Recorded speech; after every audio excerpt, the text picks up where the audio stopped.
नमस्कार, कार्यक्रम ग्लोबल टकमा यहाँलाई स्वागत छ। दर्शकवृन्द, कार्यक्रम ग्लोबल टकमा हामी समसामयिक विषयवस्तुमा कुराकानी गर्दछौँ। आज हामी समग्र राजनैतिक विषयवस्तु तथा जनमत पार्टीले उठाउँदै आएको किसानको समस्या र समाधानका लागि के कस्तो पहल गरेको छ र निर्वाचनमा अब जनमत पार्टी कसरी होमिँदैछ, यस्तै विषयवस्तुमा चर्चा परिचर्चा गर्दछौँ। आज हाम्रो स्टुडियोमा हुनुहुन्छ जनमत पार्टीका महासचिव चन्दन सिंह हुनुहुन्छ। उहाँलाई हामी कार्यक्रममा स्वागत गर्दछौँ। स्वागत छ यहाँलाई। हजुर, धन्यवाद। हजुर, तपाईको जनमत पार्टीले मधेसका किसानहरूको मुद्दा लिएर अघि बढिरहेको छ, त्यो मुद्दा खै कहाँ पुग्यो? हैन, किसानको मुद्दा तपाईको जारी नै छ। अहिले पनि किसान आन्तरिक रूपमा आन्दोलित नै छ, तर राज्यले उपेक्षा गरेको मात्रै हो। राज्यले सम्बोधन अहिलेसम्म गर्न सकेको छैन। हामीले राज्यलाई पनि सम्बोधन गर्नको लागि प्रधानमन्त्रीजीलाई, गृहमन्त्रीजीलाई पनि जानकारी गरायौँ। उहाँहरूले आश्वासन दिनुभएको छ र चाँडो उहाँहरू पनि अलिकति व्यस्तताको कारणले होला, तर गर्छु भनेर आश्वासन दिनुभएको छ। तर राज्यले अहिलेसम्म हाम्रो अनुसारले हामीले हेर्दाखेरि उपेक्षाकै हिसाबले हेरिरहेछ। किन उपेक्षा भयो त? तपाईहरूले सम्बोधन गर्नलाई केही काम गर्नु भएन कि? हैन, राज्यले उपेक्षा किन गर्नु भएको छ भने यो कुरा राज्यलाई नै सोध्नुपर्ने हो। स्टेट चलिरहेछ, तर स्टेट चाहिँ पार्टनरसिपमा चलेको हुनाले पावर सेयरिङ मात्रै गरेर बस्नु भएको छ राज्यले।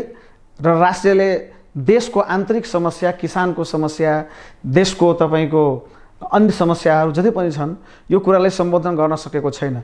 उहाँहरूले राज्यमा बस्ने मन्त्रीहरूले आफैले स्वीकारिरहेछन् 5 महिना 8 महिनादेखि सरकार चलिरहेछन्, तर 8 महिनादेखि के गर्न सकेको छैन भन्ने कुरा उहाँ अवगत छ, देखिराख्नु भएको छ। तपाईहरू पनि मिडिया कर्मीहरू हुनुहुन्छ, तपाईहरूले पनि थाहा छ। हजुर, यो किसानहरूको मुद्दालाई लिएर अघि बढिरहँदा त तराई मधेसमा चाहिँ विभिन्न अराजक गतिविधिहरू पनि देखाउनु भएको छ, जस्तै बन्द हडतालदेखि लिएर धेरै घटनाहरू। अस्ति भर्खर पनि 3 महिना अगाडि पनि ट्रकमा आगजनीदेखि लिएर धेरै त्यस्ता घटना भइरहेछ। किन यस्तो गरेर अघि बढ्नु भएको छ? हैन, हामीले हेर्नुहोस् के छ भने एउटा कुरा बाध्यात्मक अवस्था राज्यले जब नियन्त्रण गर्न सक्दैन, बाध्यात्मक अवस्थामा जनता रोडमा उत्रिन्छ र जनता जब रोडमा हुन्छ भने तपाईको जनतासँग केही हुँदैन भने, हतियार केही हुँदैन भने, राज्यले जब दमनकारी नीति लिन्छ भने ऊ जनता कहीँ न कहीँ आक्रोश आफ्नो पोख्छन्। र हामीले आफ्नो माग पूरा गर्न शान्तिपूर्णको बाटो पनि तपाईहरुले अपनाउनु भए हुन्थ्यो। हैन, हाम्रो एकदम शान्तिपूर्ण आन्दोलन नै थियो। राज्यलाई हामीले बार स्टेटलाई त्यहाँ अवगत गराएकै थियौँ। महिनौं दिनदेखि उहाँहरूलाई स्टेटलाई जानकारी गराएर कि किसानको समस्या 11 बुँदे मागहरू यो छन्, तपाईहरु एड्रेस गर्नुस्। किसानको कृषि मन्त्रीलाई यो कुरा जानकारी गराउनुस्। कृषि मन्त्रीले एक पटक पनि सुन्न मानेनन्, न स्टेटको के भन्छ रे प्रदेश सरकारले, न तपाईको केन्द्र सरकारले, संघीय सरकारले। त्यस्तो अवस्थामा हामीहरू रोडमा गएर, हाइवेमा गएर आफ्नो चाहिँ किसानले चाहिँ उखु लिएर, किसानले लौरो लिएर, किसानले तपाईको कोदालो लिएर, किसानले हलो लिएर आन्दोलन शान्तिपूर्ण आन्दोलन गरिरहेको थियो। राज्यले मात्रै त दमनकारी नीति र अराजक बनाउन खोजेको हुन्। राज्यले मात्रै अराजक बनाउन खोजेको हुनाले एउटा दुईटा त्यस्तो घटना भएका हुन्, छिटपुट घटना, तर त्यो सामान्य हो। र त्यो सामान्य, त्यो पनि जब बन्द भनेपछि बन्द, अरू पार्टीको बन्द हुँदाखेरि बन्द हुने, एकचोटि सिटी मार्दाखेरि बन्द हुने, एउटा सानो प्रेस विज्ञप्ति निकाल्दाखेरि बन्द हुने, हामीले भन्दाखेरि, राज्यले भन्दाखेरि, जनमत पार्टीले भन्दाखेरि नस्वीकार्ने, त्यस्तो अवस्थामा कुनै छुटफुट घटना भयो होलान्, तर त्यस्तो कुनै पनि अराजक गतिविधि भएको छैन। त्यहाँ घटना हेर्दा त धेरै नागरिक पीडित भएका थिएन। अब के त्यहाँका मधेसका नागरिकहरू त्यसरी पीडित भइरहँदाखेरि तपाईहरूलाई अघि बढ्दा वा अब स्थानीय निर्वाचन आउँदैछ त्यसमा चाहिँ साथ सपोर्ट गर्लान् जस्तो लाग्छ? एकदम, जनता तपाईको हामीले नै सपोर्ट गर्छ। अब अन्य पार्टी त्यहाँबाट बिस्तारै विस्थापित नै भइसक्यो भन्दा हुन्छ। अन्य मधेसको नाउँमा या अन्य कुनै पनि दल अराजक गतिविधि गरेर होस् या जस्तोसुकै पार्टी बनाएर आए पनि त्यो चाहिँ अबको स्थितिमा चाहिँ मधेसमा अब त्यो चल्दैन, जुनसुकै पार्टीको किन नहोस्। किनकि अब जनमत पार्टी नै एउटा छन् र डाक्टर सीके राउतप्रति जुन एउटा क्रेज छ, युवामादेखि लिएर बुढापाका सबै, किसान, मजदुर, दलित, मुस्लिम, आदिवासी, महिला, सबै जति पनि उपेक्षित समाज छन्, आज तपाईको हाम्रो प्रति एउटा नयाँ किसिमले नयाँ अवधारणाको हिसाबले एउटा डाक्टर सीके राउतमाथि विश्वास छ र जनमत पार्टीमाथि नै विश्वास छ र भोलि हामी त्यसको फुलफिल गरेर देखाउँछौँ। जनमत पार्टी भन्दा त सीके राउतलाई मात्र चिनिन्छ, खै त अन्य नेतृत्वहरू त को हुनुहुन्छ त? त्यो लिडरसिप अलि गर्न सक्ने त्यस्तो त कोही पनि देखिँदैन त। तपाईँलाई लागिरहेको होला त्यस्तो, तपाईँले मिडियामा अब डाक्टर सीके राउतलाई म पनि त तपाईँहरूले बोलाएर आएको छु जनमत पार्टीकै नेताकै हिसाबले, लिडरकै हिसाबले। जनमत पार्टी भन्ने बित्तिकै सीके राउत नै सम्झन्छन् सबैले, खै त अन्य नेतृत्व होइन। जनमत पार्टी भनेको सीके राउत सम्झिन्छन् त्यो राम्रो कुरा हो, किनकि जनमत पार्टी भनेको सीके राउत जुन एउटा स्टेजमा हुनुहुन्छ त्यो हाम्रो लागि हाम्रो लिडर हो। लिडरलाई जहाँ पनि सम्झिने कुरा यो पोजिटिभ कुरा हो र हामीहरू त्यसको सहायकको रूपमा काम गरेर अगाडि बढाइरहेछौँ र लिडर हामीमा एकदम 1 से 1 लिडरहरू छन्। तपाईँको इन्जिनियर हजारौँको सङ्ख्यामा इन्जिनियर छन्, सैकडौँको सङ्ख्यामा डक्टर छन् र इन्जिनियर डक्टर भरेको पार्टी र एउटा इन्टेलेक्चुअल युथको एउटा पार्टी भन्ने अब मधेसमा भन्ने या पुरै देशमा नै भन्ने हो भने अहिले जनमत पार्टी नै हो। डाक्टर सीके राउतको नेतृत्वमा एउटा वैज्ञानिकको नेतृत्वमा आज एसियाको पोलिटिक्समा एउटा पढा लेखा या त विद्वानको पार्टी जस्तो बुझिन्छ भन्ने कुरा देखिन्छ। हजुर, अन्य देशको तुलनामा त तपाईँहरू जनमत पार्टी वैकल्पिक शक्ति बनेर उदाइरहनु हुँदाखेरि भाषण गरेर हिँडिरहनु भएको छ अनेक थरीको, तर खै तपाईँहरूले त के गरिरहनु भएको जस्तो देखिँदैन। एकदम हेर्नुहोस् के छ भने आएको देखिँदैन तपाईँहरूको पार्टी। होइन, के छ भने यस्तो छ कि तपाईँले केसीजी तपाईँले यस्तो छ कि यो कुरा मान्नुपर्छ। जनमत पार्टीलाई अहिले हामीले नयाँ पार्टीको हिसाबले मान्छे हेरिरहेछन्। मौका दिएपछि न केही हुने हो। स्टेटले पावर होल्ड गरेर बस्या हुन्छन्। अर्को कुरा के भने विकास र समृद्धि, विकासको जुन जति पनि अङ्गहरू छ त्यसलाई स्ट्रक्चरमा ढाल्नको लागि स्टेटले त्यसलाई पावर कन्ज्युम गरेर राखेको हुन्छन्। त्यो पावरलाई हामीले सेयर गर्नको लागि पढा लेखा युथ जबसम्म लिड गर्दैन तबसम्म यो समस्याको समाधान हुँदैन। देश आज पछाडि हुनुको कारणै त्यही हो। 47 सालदेखि अहिलेसम्म हेर्नुहोस् न, देशमा कहीँ पनि विकासको वातावरण एउटा नयाँ अवधारणा, नयाँ किसिमले एउटा स्ट्रक्चर हिसाबले नयाँ एउटा थिम भएको पोलिटिक्स डेभलप हुन सकेन। कारण के हो? लिडर तपाईँको भिजनेबल भएन। आज हामीभन्दा पहिला हाम्रो जिडिपी भन्दा चाइनाको होस्, जापानको स्थिति हेर्नुहोस्, सिङ्गापुरको हेर्नुहोस्, मलेसियाको हेर्नुहोस्, अन्य देशको हेर्नुहोस् न। हामीभन्दा कति पिछडेको देश थियो, हाम्रोभन्दा त्योभन्दा कति गुणा अगाडि नेपाल थियो त्यो बेला। तर आज हाम्रो कहाँ के छ? आज हामी त्योभन्दा पनि पछाडि पढ्यौँ। राज्यले स्टेटले तपाईँको हाम्रो स्टेटको लिड गर्ने लिडरसिप तपाईँको सही नेतृत्व दिन सकेन र आज त्यस कारणले हामी पछाडि छौँ। नत्र एसियामा एउटा नयाँ किसिमले हाम्रो देश एउटा भन्नुहोस् न एउटा समृद्ध देश वास्तवमा हुने देश हो।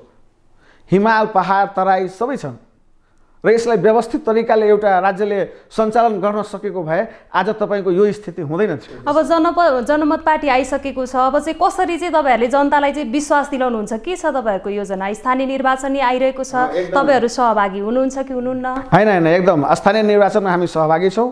म पनि काठमाडौँ यो 2-3 दिनदेखि निर्वाचन आयोगको कामले गर्दाखेरि व्यस्त थिएँ। निर्वाचन आयोगले हामीलाई अब हाम्रो यो लोगो छ हौरन छाप भनेर, यो लोगो हामीलाई दिनलाई मानिरहेको थिएन र राज्यले यसलाई अलिकति घुमाउरो पाराले, तर आज निर्वाचन आयोगले कुनै न कुनै तरिकामा स्वीकार गरेका छन् र जहाँ जसको एक्जिस्टेन्स छ, जहाँ जसको अस्तित्व छ त्यो अस्तित्वलाई स्वीकारेर अब छाप दिने भनेर उहाँहरूले आश्वस्त गर्नुभएको छ।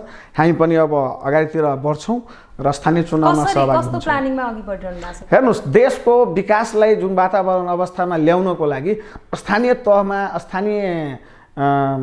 स्थानीय तहलाई जुन अधिकार सम्पन्न बनाएको छ त्यो अधिकारलाई चाहिँ पूर्ण रूपमा तपाईँको सदुपयोग भएन। त्यो हामीले गरेर देखाउँछौँ र त्यो जनमत पार्टीसँग नै त्यो भिजन छ। जस्तै विकासको वातावरण स्थानीय तह जुन हामीले अहिले बनाएका छौँ त्यसलाई जुन मलाई लाग्छ कि जति अधिकार सम्पन्न बनाएको छ त्यो अधिकारलाई चाहिँ स्थानीय तहमा हामीले अब स्थानीय चुनाव हुँदैछ त्यसमा एउटा राम्रो किसिमले पर्फर्मेन्स गरेर देखाउँछौँ।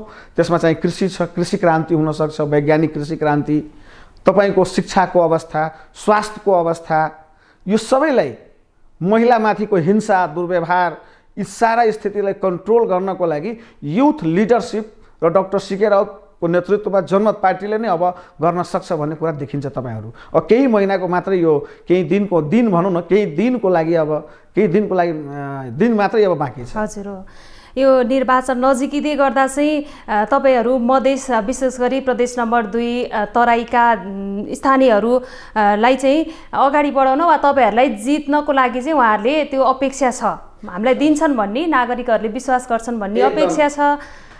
अनि त्यसमा चाहिँ तपाईँहरूको गठबन्धनको कुरा पनि चलिरहेको छ। तपाईँहरू चाहिँ प्रतिपक्षी केपी शर्मा ओलीसँग चाहिँ गठबन्धन गरेर चाहिँ स्थानीय तहको चुनावमा अघि बढ्ने भनिएको छ, यो के हो? होइन, स्थानीय तहको चुनावमा कुनै गठबन्धन तत्कालै हुने अवस्था हामीले देखेका छैनौँ। र तपाईँले यो कुरा जहाँसम्म केपी ओलीजी प्रधानमन्त्रीजी पहिला हुनुहुन्थ्यो र उहाँसँग जोडेर बढी मान्छे देख्ने गरेको छ, किनकि त्यो बेला राज्य होल्ड गर्ने उहाँ नै थियो, प्रधानमन्त्री उहाँ हुनुहुन्थ्यो। त्यो बेला हामीले सम्झौता 11 बुँदे गरेर यो पार्टीगत यो भनौँ न यो मूल एक्सट्रिम पोलिटिक्स गर्न आएका हौँ, पार्टी खोलेर राजनीति गर्न अगाडि बढ्यौँ, त्यसले गर्दाखेरि देखा हुन्। तर हाम्रो कुनै सम्झौता या कुनै त्यस्तो तपाईँको आधिकारिक केही भएको छैन र त्यो अवस्था पनि छैन। स्थानीय तहमा त खास गरेर त्यो अवस्था आउने बेला म देख्दैन। स्थानीय सम्झौता पुरा भयो भने चाहिँ हुन सक्ने सम्भावना छ? होइन, सम्झौता त पुरा भएकै हो, सम्झौता अगाडि बढेकै हो। तर के छ भने स्थानीय तहमा त्यस चिजलाई हामीलाई त्यो स्थानीय तहमा कुनै जरुरी पनि छैन, हुन पनि हुँदैन जस्तो लाग्छ। तर त्यस्तै हल्ला छ? होइन, हल्ला त भइहाल्छ, हल्ला पोलिटिक्समा त विभिन्न एङ्गलबाट मान्छेहरू हेरिरहेका हुन्छन्, त्यसको लागि केही छैन। तर जनमत पार्टी आफ्नो स्टेमिनामा, आफ्नो बलमा, आफ्नो अस्तित्व, आफ्नो कायम छ मधेसमा र तपाईँको मधेसमा एउटा राम्रो किसिमले पर्फर्मेन्स गर्छ, यो कुरा तपाईँहरू विश्वस्त हुनुहोस्। मधेसमा ठुला शक्तिहरू लोसपा जसपाहरू उदाइरहँदाखेरि चाहिँ तपाईँहरूको पार्टीलाई चाहिँ खिसिटिउरी गरेर अघि बढिरहेछन्। अब कसरी चाहिँ तपाईँहरूले चाहिँ जनताको विश्वास चाहिँ कसरी जित्नुहुन्छ त? होइन, हामी पनि सुनिरहेछौँ त्यहाँका नेताहरूलाई, केही नेताहरूले त्यस्तो कुरा राखे। यो परम्परावादी राजनीति गर्ने मान्छेहरूले त्यो त्यस्तै बोलिरहन्छन्। आज भारतको स्थिति हेर्नुहोस्, अन्य देशको स्थिति हेर्नुहोस्, न्यू लिडरसिप तपाईँको एउटा के छ भने चाहेका हुन्।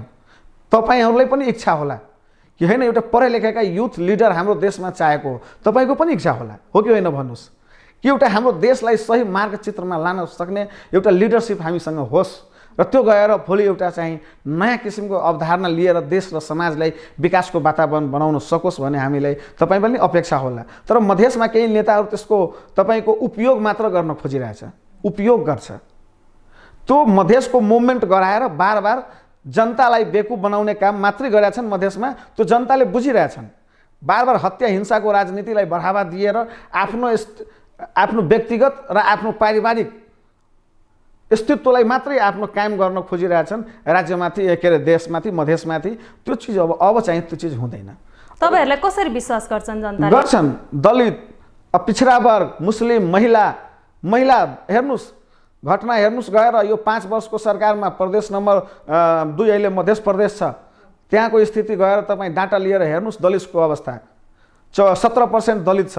कहाँ छ दलित उपेक्षित कति छ गएर हेर्नुहोस्। महिला कति उपेक्षित छन्, कति हत्या हिंसा र बलात्कारका घटनाहरू तपाईँको दिनदिनै त्यहाँ हुन्छन्। त्यसै प्रदेशमा अरू ठाउँमा पनि पुरै मधेसको अवस्था तपाईँको जर्जर छ। पहिलाको भन्दा पनि स्थिति खराब हुँदै गइरहेछ। भन्नलाई हुँदैन नि, काम गरेर देखाउन सक्नु पर्यो। कृषिमा हेर्नुहोस्, 1 किलो खादको व्यवस्था छैन, एउटा कृषि औजारको व्यवस्था गर्न सकेको छैन, एउटा तपाईँको सामान्य तरिकामा भन्नुहुन्छ भने एउटा बिउ बिजनको व्यवस्था छैन। आज कुनै बेला हाम्रो देश 46 सालभन्दा पहिला तपाईँको यो देश चाहिँ विश्वको 5औं स्थानमा धान निर्यात गर्ने एउटा संस्थाको रूपमा देखिन्थ्यो। तर आज हाम्रो देश चाहिँ आयात गरेर खानुपर्ने अवस्था छ। अरबौँको आज तपाईँको म भन्छु यो 2 महिनाको डाटा हेरेर हेर्नुहोस्, तपाईँको 12 अरबको चावल आयात गरेका छन् 2 महिनामा। 3 महिनामा तपाईँको प्याज आयात भएछन्, तपाईँको 4 अरबको प्याज आयात भएछन्। आयात गरेर हामी खानुपर्ने अवस्था छ। हामी कुनै बेला निर्यात गर्थ्यौँ, त्यो आज हामीले आयात गरेर खानुपर्ने अवस्था छ। किसानलाई तपाईँको सिँचाइको व्यवस्था छैन, बिउ बिजनको व्यवस्था छैन, तपाईँको बाली नालीको सुरक्षाको व्यवस्था छैन, एउटा कुनै पनि नदीमा पानीको अवस्था छैन। अहिले मधेसमा आउनुहोस्, हेर्नुहोस् तपाईँहरू, पुरा एकदम बालुवा देखाइदिन्छ। कहीँ सिँचाइ छैन, बाली नालीको सही सुरक्षा छैन, व्यवस्था भएन त किन भएन त स्टेटसँग तपाईँहरू सोध्नुहोस् न एकचोटि। स्टेट होल्ड गर्ने, पावर होल्ड गर्ने मान्छेहरूसँग सोध्नुहोस्। उहाँहरूले लिड गरेर किसानको नाउँमा भोट लिने, मधेसको नाउँमा भोट लिने, विभिन्न अवधारणा ल्याएर चाहिँ भोट लिने, राजनीति मात्रै गर्नलाई हो, भोट लिनलाई मात्रै मधेसीको हुन्। कि त्यसको विकासको वातावरण बनाउन आज विदेश खाडीमा गएर कमाउनु पर्ने बाध्यता छ र उहाँको महिलाहरू उहाँको बालबच्चाहरू कुन अवस्थामा छ। आमा बुवाहरू आज गएर हेर्नुहोस् 50 डिग्री सेल्सियसमा कतारमा गएर मलेसियामा गएर 50 तल्ला बिल्डिङमाथि तपाईँको चढेर कमाइरहेछन् त्यहाँका हाम्रो मधेसी भाइ बन्धुहरू। र त्यसको अवस्था गएर हेर्नुहोस् घरमा कस्तो अवस्था छ।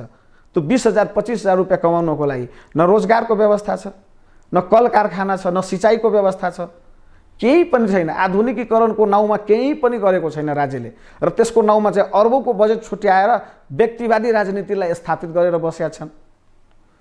यो त हुँदैन नि। तपाईका शक्तिहरूले पहल गरिरहेछन् भनेपछि किसानका माग सम्बोधन गर्न पहल भइरहेछ। पहल हाम्रो तर्फबाट भइरहेछन्, हामी गरिरहेछौँ, किसानको आवाज उठाएछौँ। अब चाहिँ हुन्छ भनेर आश्वस्त गर्ने काम उहाँहरूको हो। तर अलिअलि यो बिचमा चाहिँ विभिन्न मन्त्रालयहरूले अलिअलि बजेट छुट्याएर जस्तो देखिएछन्। तर के छ भने त्यो चाहिँ एउटा समस्याको समाधान होइन, दीर्घकालीन समस्याको समाधान हुनु पर्यो। एउटा मल खादको एउटा सही भन्नुहुन्छ भने एउटा मल खादको एउटा फ्याक्ट्री एउटाले स्टेबल गर्न सक्नुपर्ने हो नि त, हो नि न। राज्यको 12 लाख मेट्रिक टन आवश्यक छ, 1 लाख हुन्छन्, 2 लाख हुन्छ ल्याउँछ वर्षभरिमा। राज्यले कसरी तपाईँले सस्टेन गर्न सक्छ? त्यो एउटा स्ट्राटेजिकली जानु पर्यो नि। त्यो चिज छैन के। त्यो चिज हामीले खोजेको त्यही हो। कुनै पनि चिज समस्याको समाधान वैज्ञानिक अवधारणा अन्तर्गत अगाडि बढाउनुपर्छ र हुनुपर्छ, मलाई जस्तो लाग्छ।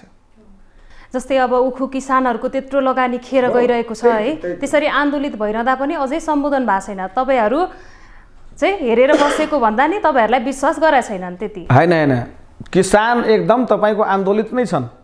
त्यही त म तपाईँले भने नि अघि, तपाईँको उखु किसानको अवस्था गएर हेर्नुहोस् सर्लाहीमा, महोत्तरीमा, धनुषामा, के अरे अन्य जिल्लाहरूमा, रौतहटमा, वीरगन्जमा गएर हेर्नुहोस् उखु किसानको नाउँमा तपाईँको पैसा लिएर तपाईँको अहिले त किसानहरू उखु त तपाईँको उधारोमा मिलमा फालेर आएछन्।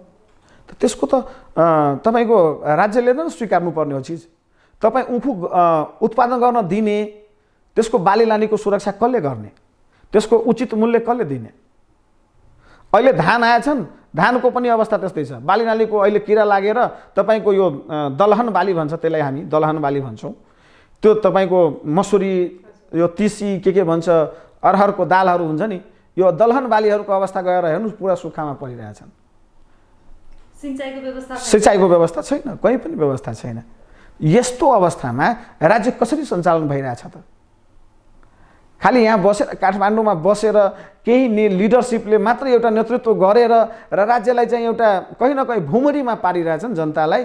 जनता यहाँबाट आजिज भएर विदेश भागोस्, कमाओस्। अब सानो सानो बच्चाहरू जन्म लिन्छ, 15-16 वर्षको हुन्छ, आमा बुवा यहाँको अवस्था ठिक हुँदैन, आमा बुवाले त्यसलाई विदेश पठाइदिने गरेका हुन्छन्। त्यो कमाएर आउँछन्, आउँदाखेरि यहाँ आफ्नो बिहेबारी गरिदिन्छन्, बालबच्चा हुन्छन्, फेरि बुढो हुन्छन्, फेरि कहीँ न कहीँ त्यसको अवस्था पुस्ता दर पुस्ता यही प्रणाली चलिरहेछन्। भनेखेरि यो अवस्थामा राज्य चाहिँ कसरी सञ्चालन हुन्छ? यो अवस्थामा अराजकताको बाहेक अरू के हुन्छ? खाडी देशमा अब भोलि गएर हेर्नुहोस्, अब यो फिफाको के अरे वर्ल्ड कप हुँदैछ त्यहाँ कतारमा, त्यसपछि वर्ल्ड कप हुँदैछ, त्यसपछि हेर्नु होला तपाईँ त्यहाँबाट धेरै मान्छे कतारबाट तपाईँको वापस फिर्ता आउनुपर्ने हुन्छ। यहाँ काम छैन, स्टेटले यहाँ केही गर्न सकेको छैन। अब यस्तो अवस्थामा कसरी यो देश चाहिँ धान्ने हो? अब भन्नुहोस्, तपाईँहरूको पार्टी निर्वाचित भएपछि जनताको यी सबै समस्याहरूलाई चाहिँ कसरी चाहिँ समाधान गरेर अघि बढ्नुहुन्छ? जनतालाई चाहिँ विश्वास दिलाउनुहोस्। होइन, हामी एकदम विश्वास दिलाउन चाहन्छु, तपाईँहरू पनि विश्वस्त हुनुहोस् कि जनतालाई वास्तवमा भन्ने हो भने डाक्टर सीके राउत र जनमत पार्टीसँग नै एउटा यस्तो खाका छ कि देशलाई नै, मधेस लगायत पुरै देशलाई नै एउटा नयाँ स्ट्राटेजीमा र नयाँ रणनीतिको तहत नयाँ स्टाइलले स्टेबल गर्न सक्छ। र विश्वास दिलाउँछौँ कि किसान, मजदुर, दलित, महिला, पिछडा वर्ग सबैलाई चाहिँ उचित सम्मानको साथमा विकास कहाँ छ, पर्यटनको एउटा कृषि क्रान्ति, एग्रो टुरिज्म मधेसमा डेभलप हुन्छ।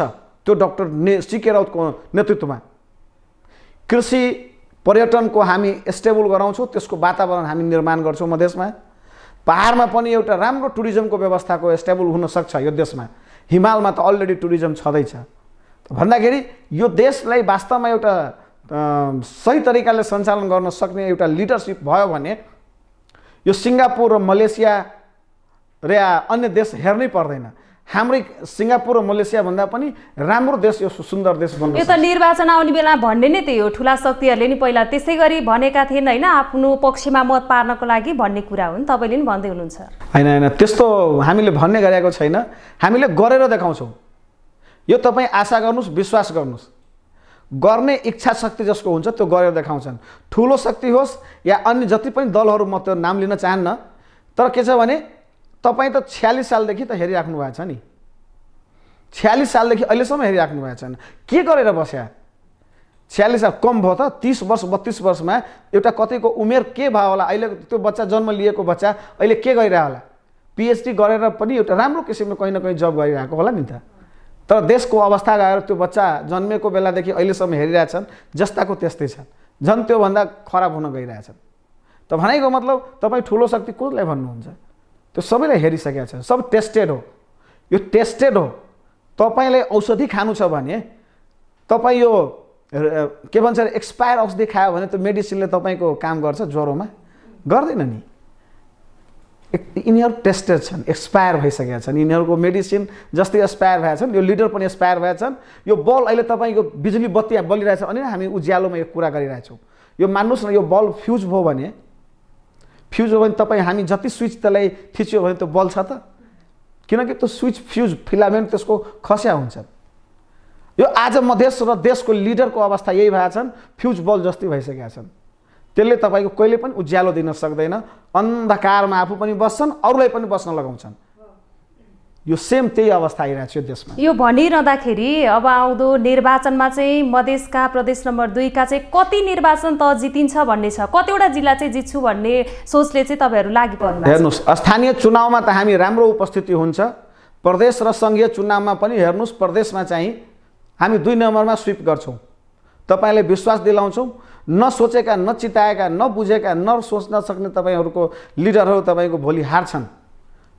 हेर्दै जानु होला, तपाईँले म आज स्टुडियोमा तपाईँको भनेर जान्छु, यो अवस्था मधेसमा आउँदैछन्। यस्तो एउटा नयाँ वातावरण बन्दैछन्। मधेसका हरेक गाउँमा डाक्टर सीके राउतलाई खोजिरहेछन् कि होइन हामी कहाँ पनि डाक्टर सीके राउत, यहाँ होइन मधेसमा होइन, पहाडमा पनि खोज्न थाल्यो हाम्रो नेतालाई, हाम्रो डाक्टर सीके राउतलाई। जनमत पार्टीका कार्यकर्ताहरू अब पहाडमा पनि आउनु पर्यो डाक्टर सीके राउत घुम्नलाई। विकासको वातावरण कसरी बनाउन सकिन्छ एउटा नयाँ स्ट्र्याटेजी हामीले पनि दिन सक्नु पर्यो। ठाउँ ठाउँबाट तपाईँको जनमत पार्टी र डाक्टर सीके राउतप्रति एउटा नयाँ किसिमले तपाईँको क्रेज एउटा डेभलप भएको छ र त्यो हामी त्यसको पूर्ति गर्छौँ। यो त मत तान्नको लागि मात्रै एउटा आश्वासन भयो, पछि निर्वाचित भएपछि फेरि तपाईँहरूलाई कसरी हेर्छन् त मधेस प्रदेश? होइन, हामी निर्वाचित भएपछि कामको लागि निर्वाचित हुने हो। हामीले राजनीति मात्रै गर्नको लागि निर्वाचित हुने होइन यसपालि। यो कुरा तपाईँलाई विश्वास दिलाउन चाहन्छु, हामी काम गरेर देखाउँछौँ। हेर्नुहोस्, सिँचाइको व्यवस्था, बाली नालीको, बिउ बिजनको, तपाईँको टुरिज्मको, शिक्षाको, हाम्रो प्रदेशमा हिजै तपाईँको एउटा प्राइभेट हस्पिटल मान्छे मर्यो, सरकारी हस्पिटलमा दिनुहुन्छन्। एउटा राम्रो प्रादेशिक अस्पताल छैन, एउटा शिक्षाको राम्रो एउटा हब छैन कुनै ठाउँमा। काठमाडौँ एउटा छन्, त्यो बाहेक अब बताउनुहोस्, काठमाडौँ बाहेक तपाईँको पढ्ने ठाउँ कहाँ छ र? अलिअलि जे भएको भने जनकपुर कुनै बेला हाम्रो पढ्ने सेन्टर हुन्थ्यो, तर आज जनकपुरको अवस्था गएर हेर्नुहोस्, अन्य सहरहरूको पनि विराटनगरको धेरै छन्, जातीय शैक्षिक धेरै विविधता छ, धेरै छन्। समाधानको बाटो अब कसरी गर्नुहुन्छ त्यो? त्यही त भन्दैछु नि, त्यसको लागि एउटा मात्रै उपाय छ, त्यसको तपाईँको शिक्षामाथि हामीले ध्यान दिनुपर्छ। शिक्षामाथि र स्वास्थ्य र रोजगारीमाथि जबसम्म एउटा आफ्नै देशमा केही न केही उपार्जन गर्न सक्ने क्षमता हामीले डेभलप गराउँछौँ र यो कुरा चाहिँ हरेक समाजमा, युवाहरूमा र हरेक तहमा चाहिँ यो कुरा हामीले देखाउन खोज्छौँ र लागू पनि हुन्छ। हजुर, अर्को के छ भने नागरिकता विधेयक चाहिँ अहिले विचाराधीन छ, यसमा चाहिँ तपाईँहरूको पार्टीले चाहिँ कसरी लिइरहेको छ यसलाई? हेर्नुहोस्, यो त्यो पनि एउटा राम्रै क्वेसन तपाईँले गर्नुभयो। नागरिकता विधेयक विचाराधीन छ। नागरिकता विधेयक किन अड्किरहेछन्? नागरिकता समस्या त अविलम्ब समाधान हुनुपर्छ। स्टेटलाई पनि नागरिकता समस्या भनेर राखेर बस्नुपर्छ? विकास नहुनुको कारणै त्यही हो। म देशको नागरिक हो भन्ने प्रमाण एकचोटि पायो भने पुग्यो नि। थरी थरीको नागरिकता बनाएर सिडिओ अफिसमा भिड लगाएर कमिसन खाने मात्रै दाउ बनाएर बसिरहेछन्। कहिले जन्मसिद्ध, कहिले अङ्गीकृत, कहिले वैवाहिक अङ्गीकृत, कहिले के त कहिले के, कहिले वंश, हरेक किसिमको नागरिकता पनि कति थरी बनाउने। देशको नागरिक म भएपछि देशको नागरिक हुँ, म एउटा नागरिक हो र एउटा देशको नागरिक हो भनेपछि मेरो आइडेन्टिफिकेसन त्यो हुनु पर्यो। र यसलाई बार बार तपाईँको यो त तुरुन्त अविलम्ब समस्याको नागरिकता समस्याको समाधान गर्नुपर्छ। के गर्नु आइन्दा पछि यस्तो किसिमको नागरिकताको समस्या नआओस् भनेर हामीले चाहेका हौँ। एकचोटि 62-63 जुन एउटा ऐन आयो र एउटा सहमति भयो, त्यो आधारमा अघि बढेर 62-63 भएपछि त्यसपछि चाहिँ जति पनि नागरिकताको समस्या छन् त्यो समाधान पूर्ण रूपमा समाधान हुनुपर्छ। अब त्यसमाथि चाहिँ केही कतै काइकलप ल्याउनु आउन दिनु। जनमत पार्टीको पहल भनिदिनुहोस् न, के कस्तो छ? जनमत पार्टी अब सरकारमा आउँछ, त्यसको लागि हामीले जे पनि गर्न, हामीले त्यो कुरा एकैचोटि पुरै निल गरेर पुरै एकैचोटि के गर्नु छ भने राज्यले आयो कुरा हेर्नुहोस्। अब सम्झौता गर्दाखेरि काङ्ग्रेससँग पनि त्यही सम्झौता गरेका छन् सरकारमा जानलाई, त्यही नागरिकताको नाउँमा। एमालेसँग सरकारमा जाँदाखेरि मधेसका नाउँमा आउने पार्टीहरू त्यही नागरिकताको नाउँमा सम्झौता गरेका छन्। माओवादीको सरकारमा जाँदाखेरि त्यही नागरिकता समस्या समाधान गरेर बसेका छन्। अब भन्नुहोस् न, खालि नागरिकता समस्या समाधान गर्नको लागि सम्झौता गर्ने, सरकारमा जानको लागि मात्रै नागरिकता समस्या बन्नु भएन, समाधान हुनु पर्यो। यसको उचित समाधान र उचित निकास एकचोटिको लागि हुनु पर्यो। त्यसपछि एउटा सिस्टममा बस्नु पर्यो, त्यही सिस्टममा संविधान चल्नु, के अरे नागरिकता चल्नु पर्यो, देशको नागरिक पनि चल्नु पर्यो। हजुर, अब स्थानीय तहको निर्वाचन आइरहँदा प्रमुख दलहरू चाहिँ, शीर्ष दलहरू नेपाली काङ्ग्रेस, नेकपा एमाले, माओवादी केन्द्रहरू चाहिँ राम्रो विचारका साथ अघि बढिरहेका छन्, सङ्गठन विस्तारहरू गरिरहेछन्। धेरै जनता चाहिँ पार्टी प्रवेश गर्नेतिर लागेका छन्, पुराना शक्तिहरूलाई चाहिँ विश्वास गरिरहेछन्, देख्नु भएको छ नि? हामी हेरिरहेछौँ टिभीमा, तपाईँको यो फेसबुकमा, विभिन्न किसिममा माध्यमबाट, तपाईँकै सञ्चार माध्यमबाट हामी हेरिरहेछौँ। त्यही मान्छेलाई राति अर्को पार्टीमा, भोलि बिहान उठ्दाखेरि त्यो कुन पार्टीमा, त्यो मान्छेलाई तपाईँको कतिचोटि यो पार्टी कतिचोटि त्यो पार्टी ओहर दोहर गर्दा गर्दै हैरान्छन्। कहिले त माओवादीबाट एमाले गयो, एमालेबाट माओवादी गयो, फोरमबाट के लोसपा गयो, लोसपाबाट फोरम गयो, यानी के पार्टी बनायो, नाउँ त थरी थरी 6-6 महिनामा चेन्ज भइरहेछ। पुराना साना साना दलहरूलाई त छैन, विश्वास गरेको छैन नि त जनताले। त्यही त भन्दैछु नि, तपाईँको मान्छेलाई त्यत्तिकै मान्छे छन् जो नेता उसकै थियो पहिला पनि, ऊ नै 3 चोटि कहिले यता जान्छन्, कहिले भोज खाने काम मात्रै गरेछन्। राति अर्को ठाउँमा भोज खान जान्छन्, भोलिपल्ट अर्को गाउँमा भोज खान जान्छ। यो बिहेको भोज बाराती गएको जस्तो यो नेताहरू पनि कुदफान मात्रै गरिरहेछन्। यो जयन्ती गएको जस्तो हो, हामीहरूको त बाराती भन्छ त्यसलाई, तपाईँहरूको जयन्ती गएको जस्तो हो के यो जयन्ती गएर कुद्ने काम मात्रै गरिरहेछन्। यो देशको लागि सोच्ने नेताहरू होइन, जनता सबै अब बुझिरहेछन्। यो के छ भने हरेक जनता सोचिरहेछन्। एउटा पनि तपाईँ गाउँमा अब गएर हेर्नुहोस्, दलितको घरमा पनि पढा लेखा मान्छे छ, सबैले फेसबुक अपडेट गर्छन्, सबैसँग मोबाइल छन्, सबैले तपाईँको यो देशको समस्या सबै बुझिरहेछन्। यो नेताहरूको चालाबाला आज थियो यो पार्टीमा, भोलि त्यो पार्टीमा, यो गरेर समस्या समाधान हुने होइन। यो देशको लागि सोच्ने नेतै होइन यिनीहरू व्यक्तिगत फाइदाको लागि कताबाट चुनाव जित्ने हो, कता गएर फर्किने हो। तर यसपालि मधेसमा यो चल्नेवाला छैन। जता गयो भने कोही काङ्ग्रेसमा जाओस्, कोही माओवादीमा जाओस्, कोही के वैकल्पिक शक्तिमा जाओस्, के बनाएर बसेका छन्। यो थरी थरी बनाएर केही हुनेवाला छैन। मधेसी जनता बुझिरहेछन्, यिनीहरूलाई एउटा पनि भोट दिनेवाला छैन। जनता जुन भोट गर्ने मान्छे हुन्, दलित, महिला, मुस्लिम, पिछडा वर्ग, आदिवासी, यो सब बुझिरहेछन्। यो हाम्रो नाउँमा भोट लिने, काठमाडौँमा गएर भजाउने र यहाँ चाहिँ खाने, त्यही फेरि काङ्ग्रेस र एमालेको चचाबट्टा बनेर खाने, लुट्ने, देश राज्य लुट्ने काम मात्रै गरेछन्। ढुकुटी लुटेराहरू छन्, ढुकुटीका लुटेराहरूको काम मात्रै गरेका छन् यिनीहरू। त्यसले गर्दाखेरि जनताले यसपालि सबक सिकाउँछ र त्यो नेतालाई पनि जो यताबाट कुदेर उताबाट, उताबाट कुदेर उताबाट यो सबलाई पलायन गर्छ। हेर्नुहोस् न दिल्लीमा, हेर्नुहोस् न तपाईँको पन्जाबमा अहिले के भएको छ होइन। भनाइको मतलब मैले उदाहरण मात्रै दिन खोजेको, त्यही हाम्रो रोल मोडल होइन, फेरि उदाहरण मात्रै दिएको। जनताले जब हेर्न थाल्छन्, जनताले विश्वास, पढा लेखा युवाहरू छन्, सबैले सोचिरहेछन् नि देश कसरी विकास हुन्छ, कसले गर्न सक्छ, कसको क्षमता छ, त्यसलाई नै अगाडि बढाउँछ। त्यो त डाक्टर सीके रावसँग छ, जनमत पार्टीसँग छ, हामीसँग छ। हामीसँग त्यो विश्वास छ र हामी त्यो गरेर देखाउँछौँ र त्यो गर्छौँ पनि। भनेपछि स्थानीय तहको निर्वाचनमा सबै सिट जितिन्छ प्रदेश नम्बर 2 मा? सबै सिट जितिन्छ भन्ने कुरा त्यो त नभनौँ होइन, जित्छौँ हामी, हाम्रो सङ्ख्यामा जित्छौँ, हामी नै बढी जित्छौँ भन्ने कुरा ग्यारेन्टी छ। फेरि ढुक्क भएर तपाईँको पार्टीलाई एकदम अगाडि बढाउँदा भयो, एकदम अगाडि बढ्छ, एकदम अगाडि बढ्छ। तपाईँ विश्वास हुनुहोस्, हाम्रो पार्टीलाई जनताले यसपालि भोट दिन्छ। यिनीहरूसँग केही आधार छैन, यिनीहरूसँग शोषण गर्ने लुट्ने मात्रै काम गरेका छन्, ढुकुटी। यिनीहरूलाई जनताले पत्याउनवाला छैन यसपालि। तपाईँहरूको आधार छ जनताको लागि? सरी हो, एकदम जनताले हामीले नै पत्याएका छन्, दिन्छ पनि। हस्, अन्त्यमा केही भन्नुहुन्छ? होइन, तपाईँले बहुत बहुत धन्यवाद र तपाईँको ग्लोबल टिभीका सबै मित्रहरूलाई पनि धन्यवाद।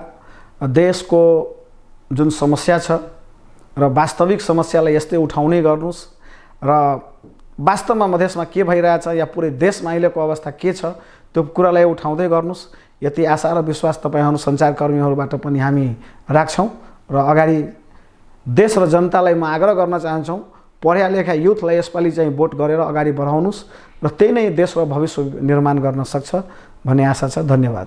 हस्, जानकारी र समयको लागि धन्यवाद। धन्यवाद तपाईँले।